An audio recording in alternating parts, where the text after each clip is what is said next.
ప్రకాశం జిల్లా దర్శిలో టీడీపీ ఏర్పాటు చేసిన ఫ్లెక్సీలు కలకలం రేపాయి. వైసీపీ విద్యుత్ పోరుబాటు వ్యతిరేకిస్తూ టీడీపీ శ్రేణులు ఫ్లెక్సీలు ఏర్పాటు చేస్తే దీనిపై వైసీపీ నేతలు అభ్యంతరం వ్యక్తం చేశారు. టీడీపీ ఏర్పాటు చేసిన ఫ్లెక్సీలు మున్సిపల్ అధికారులు తొలగించారు. పూర్తి సమాచారం ఇచ్చేందుకు మా కరెస్పాండెంట్ శ్రీనివాస్ జనతలు. శ్రీనివాస్, ప్రస్తుతం ఎలా ఉంది అక్కడ పరిస్థితి, ఏం చెప్తున్నారు?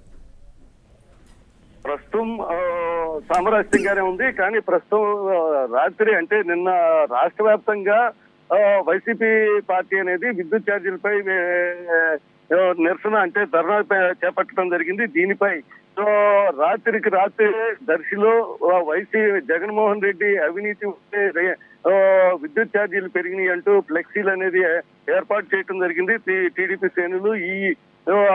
దీనిపై అక్కడ వైసీపీ నాయకులు అలాగే కార్యకర్తలు ఆందోళన చేపట్టి అక్కడ ఉన్న పోలీస్ స్టేషన్ లో కంప్లైంట్ చేశారు. అలాగే మున్సిపల్ అధికారులకి కంప్లైంట్ చేయడంతో ఇది వివాదంగా ఉందని చెప్పడంతో ఆ ఫ్లెక్సీలను అనేది తీసివేయటం జరిగింది.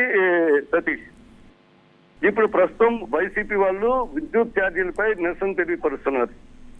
Right, thank you Srinivas.